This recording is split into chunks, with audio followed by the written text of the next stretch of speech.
Story time again, from Footsteps Through the Inner World, A Traveller's Tales.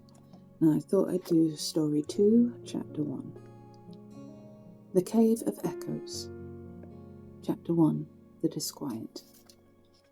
The traveller stood at the mouth of the cave and listened. From the outside, it looked almost ordinary, just a dark opening carved into an outcrop of ancient stone. The entrance was framed by curtains of damp moss and slow-dripping ferns. Twisted roots clung to the rock like fingers, their knuckles swollen where they had pushed stubbornly through cracks over decades, perhaps centuries. The traveller was reminded of the pine tree they saw on the mountain that had split a boulder in half as it grew.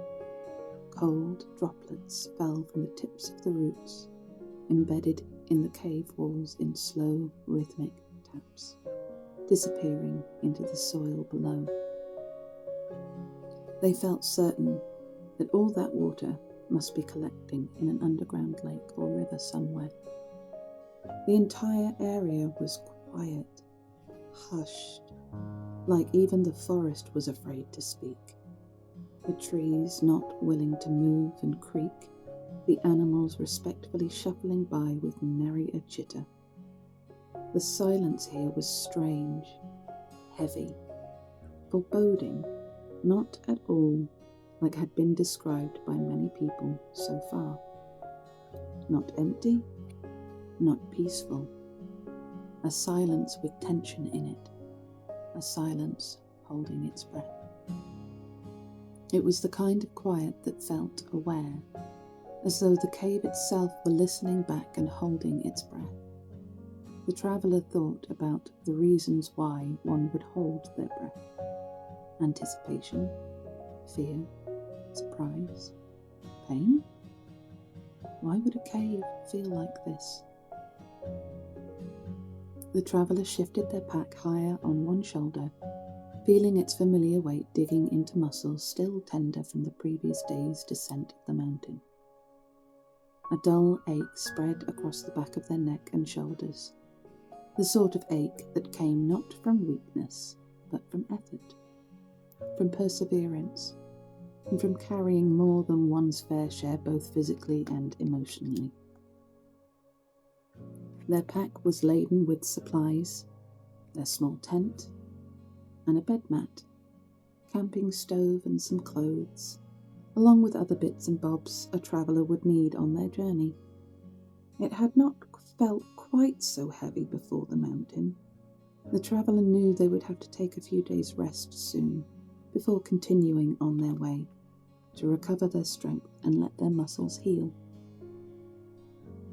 After the climb to the summit with the guide, they had stopped in a small village to buy a single hiking stick, which was now in their right hand. This one had been hand-carved by one of the villagers, whittled with care, skill, and pride. There were a number of creatures adorning the shaft: squirrels, mice, rabbits.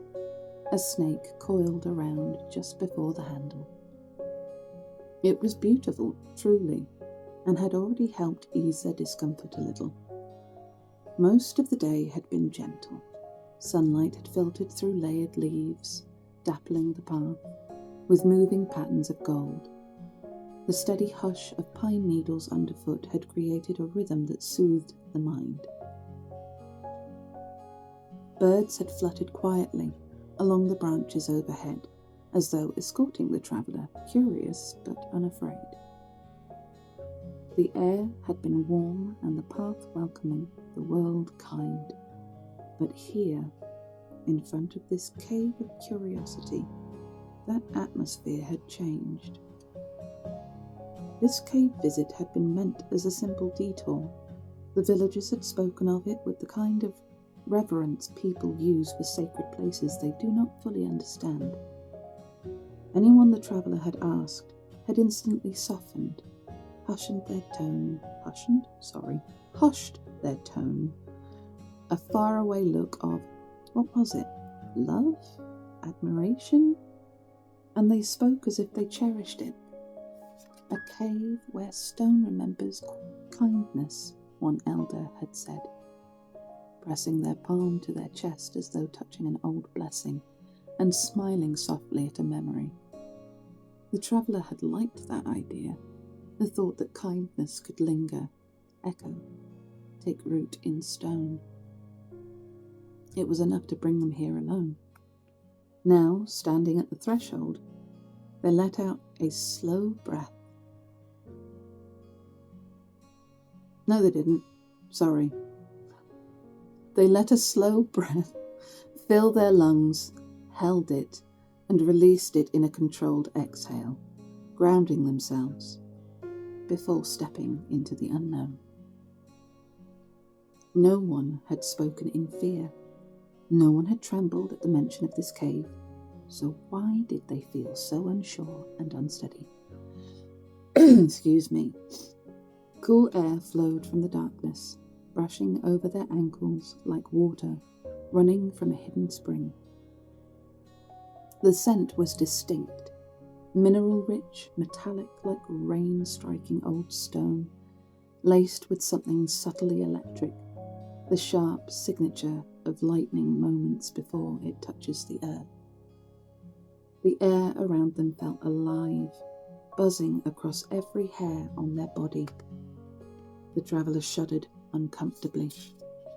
They stepped a little closer and the temperature dropped further. A shiver curled over their skin once more. Beneath all of it, beneath the smell, beneath the cold, beneath even the strange sentient quiet was a vibration, a hum. Not quite a sound, not quite a feeling, something that existed in the ribs, in the breath, in the hollow space just behind the sternum. Something that climbed up to the shoulders and wrapped a couple of unseen fingers around the throat, making it a little more difficult to swallow.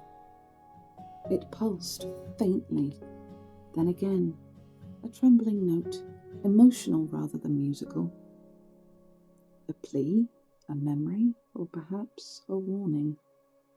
The traveller hesitated, 1 foot forward, 1 foot still grounded on safe earth, neither fully committed.